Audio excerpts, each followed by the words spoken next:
आज किसी भी प्रकार का उपदेश या आदेश देने के लिए आपके समक्ष नहीं हूँ और न ही कोई प्रवचन का अभाव है। बस मन की व्यथा है जो आप सबको बताना जरूरी था और मुझे आशा है कि इस व्यथा को सुन करके आप भी व्यथित होंगे और व्यथा के निवारण का समाज को उत्कृष्ट और समुचित उपाय प्राप्त हो, इसके लिए प्रयास करेंगे। हमारे देश की आज़ादी हमें प्राप्त हो गई, देश आज़ाद हो गया और हम भी अपने को आज़ाद स्वतंत्र अनुभव करते हैं, बताते हैं। आक्रांताओं से हम तो आज़ाद हो गए, लेकिन कभी आप विचार करिए कि क्या जो व्यावहारिक धरातल पर, व्यावहारिक जगत में जो आज़ादी है वो हमें प्राप्त हुई है क्या?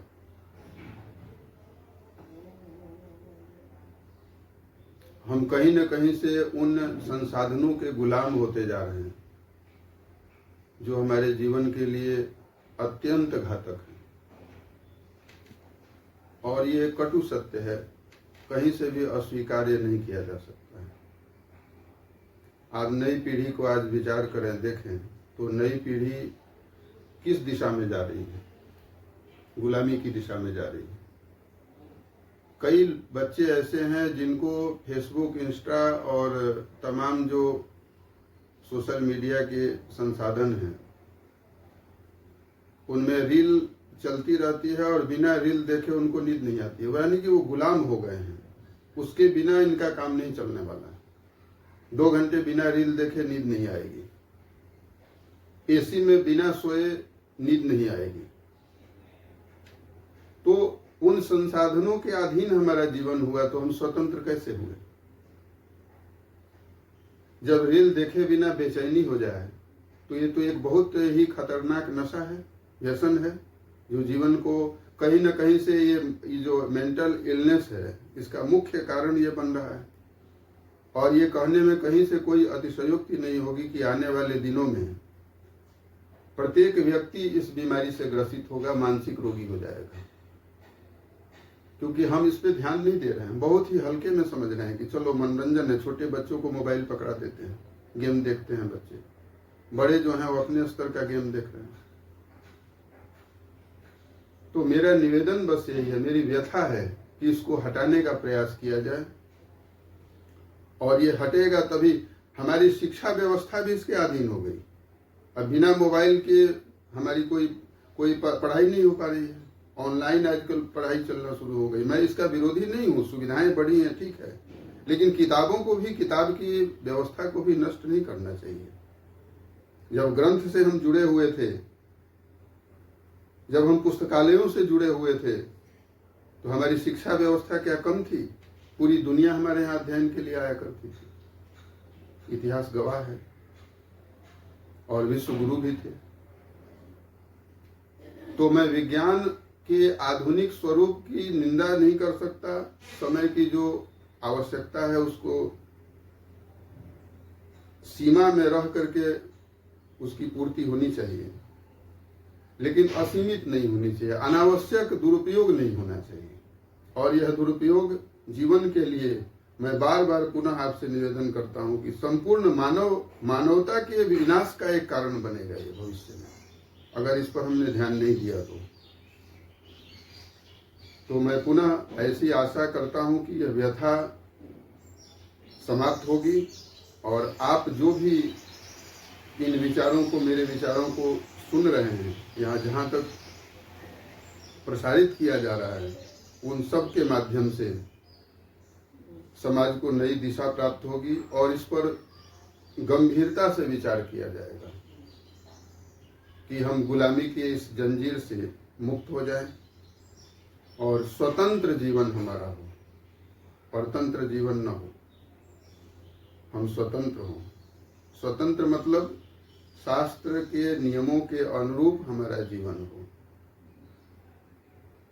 हर हर महादेव।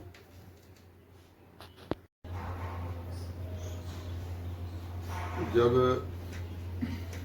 मुगलों के द्वारा या ब्रिटिश आक्रांताओं के द्वारा हम गुलाम थे, तो कम से कम हमारे सोचने की क्षमता थी हमारे अंदर। हम अच्छा बुरा का निर्णय कर सकते थे, तभी तो क्रांति आई। और हमारी मेधा शक्ति में कोई ह्रास नहीं हो रहा था।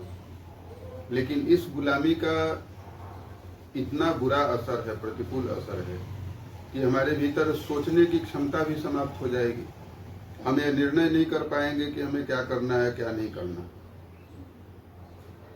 क्योंकि मस्तिष्क का जितना सामर्थ्य है, मस्तिष्क की जो शक्ति है, इन गुलामियों के कारण और इन गतिविधियों के कारण समाप्त हो जाएगा। तो सामर्थ्य ही समाप्त हो जाएगा, तो फिर हमारे पास बचेगा क्या। इसलिए हमारा प्रयास यही है और आप सबसे निवेदन है कि एक नियम लें, एक व्रत लें। हम एक ऐसा व्रत लें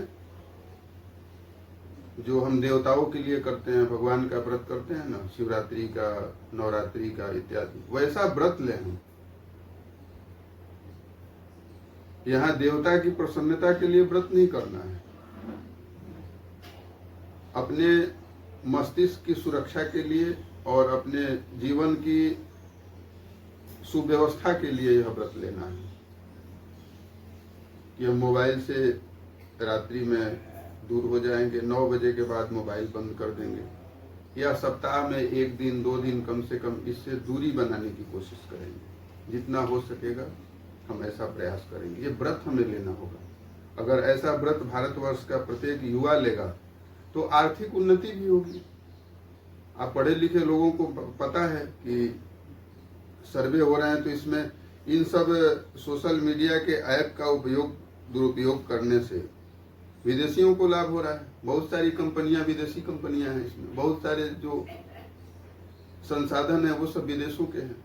तो जब हम कम करेंगे तो हमारे राष्ट्र की समृद्धि होगी, हमारे जीवन की सुरक्षा होगी और सब ओर से हमारा कल्याण होगा। इहलौकिक पारलौकिक दोनों ही कल्याण का माध्यम, कल्याण का एक मार्ग प्रशस्त